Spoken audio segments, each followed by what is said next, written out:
Joëlle de Kermadec. Parlez-moi de vous, votre âge, votre profession.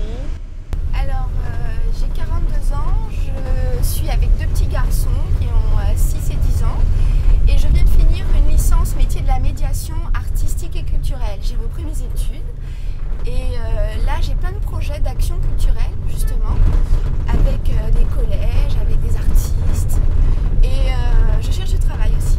Voilà. Alors j'imagine que vous avez été attentive à tout ce que les candidats de l'élection présidentielle ont proposé en termes d'emploi justement.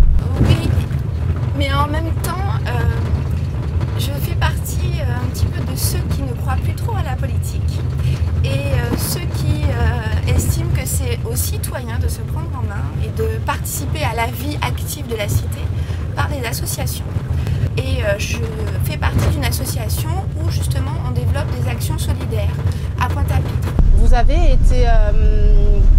quel regard vous portez sur cette campagne, sur ces élections? Est-ce que vous l'avez senti plus atypique que les autres campagnes présidentielles?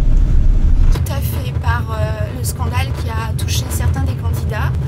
J'ai été écœurée parce que je pense qu'il s'agit de pratiques que tout le monde connaît et tout le monde accepte. Votre choix, il s'est fait en fonction de ça ou vous l'aviez déjà... J'avais déjà mon choix. Moi, je suis quelqu'un qui se situe plutôt à gauche. Mais ça m'a dégoûtée parce que je me suis dit à droite comme à gauche, ça existe. Et on a vraiment besoin, je pense, d'assainir la vie politique, mais politique politicienne. C'est-à-dire les gens qui sont au pouvoir, comment ils accèdent, qu'est-ce qu'ils en font, qu'est-ce qu'ils font quand ils sont en place, et d'assainir la vie politique.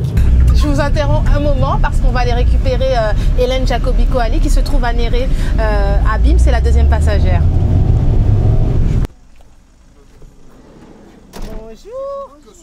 Allez, montez à bord, installez-vous. Bon, nous sommes entre femmes, c'est bien. Hélène Jacobi-Coali, je vous présente Joëlle de Kermadec.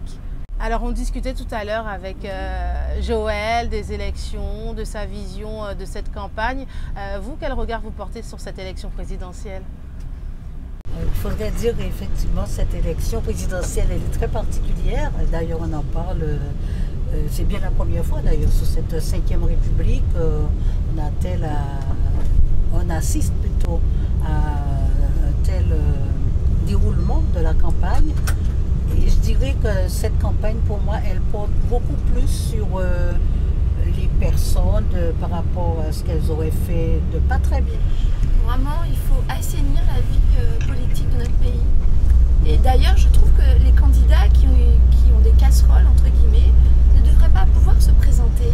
Cette élection présidentielle. Cette fonction du président, pour vous, elle doit être irréprochable. Hein, Jusqu'à aujourd'hui, ça a été jusqu'à ces élections. Hein, il y a eu quand même certaines exigences. Elles ont été répétées, en tout cas moi, depuis le général de Gaulle.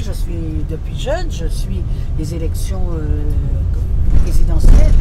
Il y a quand même un impact assez important. Il y a un fossé entre le général de Gaulle, ce qu'il représentait, et les présidents d'aujourd'hui, le président normal, François Hollande, le président bling-bling, Nicolas Sarkozy. J'ai l'impression que vraiment c'est ça, c'est-à-dire qu'ils sont là pour le pouvoir et pour utiliser le pouvoir à leur profit personnel.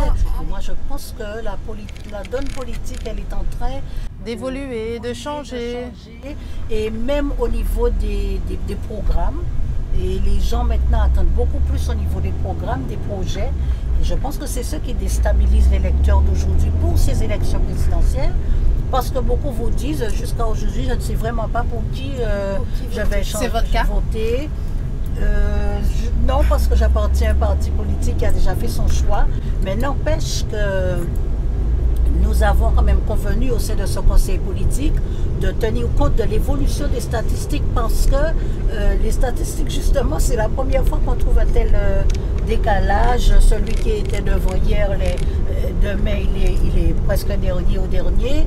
Donc vous pourrez peut-être changer d'avis, Marie-Hélène? Ces élections-là vous conduisent à vous... Mais vous allez-vous peut-être changer d'avis la semaine prochaine?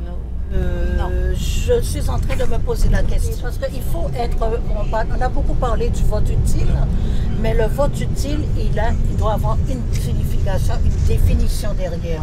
trop. Vous avez l'air d'être... D'accord, on vous a choisi comme Ouais, bravo.